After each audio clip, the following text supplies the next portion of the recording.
మీకు అపోనెంట్గా ఇప్పుడు BRS party నుంచి దానం నాగేందర్ కనబడతా ఉన్నారు. ఖైరతాబాద్ ఎమ్మెల్యేగా కొనసాగుతూనే బీఆర్ఎస్ పార్టీ గుర్తుపైన గెలిచి ఇప్పుడు కాంగ్రెస్ పార్టీ గుర్తుపైన పోటీ చేయడానికి సిద్ధపడుతున్నటువంటి పరిస్థితి.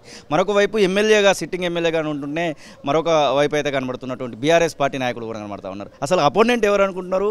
ఈ దానం నాగేందర్కి సంబంధించిన కొన్ని భూ కబ్జాలు అవి కూడా బయటకు వస్తూ ఉన్నాయి. కొద్దిసేపటి కింద మీ మాజీ ఎమ్మెల్యే చింతల రామచంద్రారెడ్డి కూడా భూ కబ్జాల గురించి చెప్తా ఉన్నారు. ఏదైనా చెప్పబోతున్నారా దానం నాగేందర్ విషయంలో ప్రజల కోసం? నేను ప్రజలకు ఏమీ చెప్పను. ప్రజలకు అన్నీ తెలుసు. మనం ఈ ప్రజలకి ఏం తెలియదు అనుకుంటే తప్పు. కాబట్టి నా ప్రత్యర్థులు ఎవరైనా కూడా నాకంటే శక్తివంతులు అనుకుంటా, నేను నాకంటే బలవంతులు. కాబట్టి మనం కష్టపడి పనిచేయాలి అనే భావనతో ఉంటాను. కాబట్టి వాళ్ళు మరి బలహీనమైన వాళ్ళు ఎప్పుడు అనుకోను. నెంబర్ 1. నెంబర్ 2, నేను అభ్యర్థుల మీద వ్యక్తిగత ఆరోపణలు చేయను. ఎప్పుడు కూడా, ఇప్పుడు కాదు, నేను ఏ రోజు కూడా ఎవరి మీద చేయను. పరుష భాష మాట్లాడను. నాకున్నటువంటి విధానం ఇది.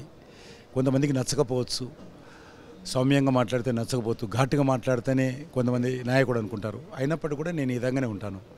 కాబట్టి ప్రత్యర్థులు ఎవరున్నారు, వాళ్ళ విషయాలు ఏంటి అన్నీ కూడా ప్రజలకు తెలుసు. ప్రజలే ఆలోచించి వాళ్ళకు ఏ అభ్యర్థి మంచిగా అనుకుంటే, ఏ పార్టీ బాగుంటే, ఎవరి పార్టీ గెలిస్తే, ఏ అభ్యర్థి గెలిస్తే దేశానికి, రాష్ట్రానికి, సికింద్రాబాద్కి మేలు జరుగుతుందో వాళ్ళని ఓటేస్తారు. ఆ రకంగా ఓటేయాల్సిందే కోరుతున్నాను. హైదరాబాద్ అభ్యర్థి మాధవి లత గురించి మనం మాట్లాడుకోవాల్సిన అవసరం ఎందుకంటే వైప్లస్ కేటగిరీకి సంబంధించినటువంటి సెక్యూరిటీ కూడా ఇచ్చినటువంటి పరిస్థితి హైదరాబాద్లో కలియ తిరుగుతున్నటువంటి సందర్భం కూడా కనబడతా ఉంది.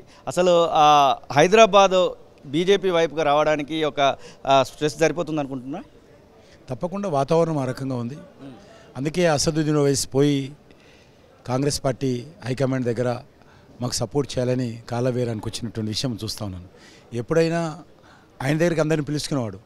ఈరోజు ఆయనని కాలబేరానికి వెళ్తుందంటే బీజేపీ బలంగా ముందుకెళ్తుంది అనేటువంటి ఆలోచనతోటి ఆ రకంగా చేస్తున్నాం అనుకుంటున్నాం. అందుకే మేము ఈ ఎలక్షన్స్లో 17 సీట్లు గెలవడం కోసం పోటీ చేస్తున్నాం. ఏదో పోటీ చేయడం కోసం పోటీ చేయడం లేదు, గెలవడం కోసం పోటీ చేస్తున్నాం. మంచి వాతావరణం ఉంది. కాశ్మీర్ నుంచి కన్యాకుమారి వరకు ఎక్కడ ఏ రాష్ట్రానికి వెళ్ళినా, ఏ ఇంటికి వెళ్ళినా, ఏ వ్యక్తిని కదిలించినా కూడా మోడీ గారే మళ్ళీ ప్రధానమంత్రి కావాలి అనేటువంటి ఆకాంక్షతో ఉన్నారు. తెలంగాణలో కూడా అదే వాతావరణం ఉంది.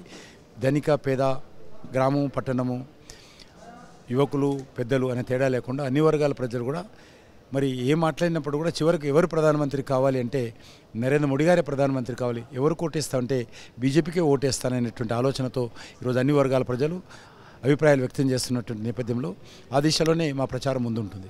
పెద్దపల్లి అభ్యర్థిని మారుస్తున్నటువంటి ఒక ప్రచారం జరుగుతూ ఉంది. వెంకటేష్ నేత సిట్టింగ్ ఎంపీ రాబోతున్నారు బీజేపీలోకి. సిట్టింగ్ ఎంపీకే మళ్ళీ అవకాశం వస్తుంది బీజేపీ పార్టీ నుంచి అనేటువంటి ఒక మాట కూడా వినబడతా ఉంది. గోమా శ్రీనివాసును మార్చేటువంటి అవకాశం ఏమైనా ఉందా?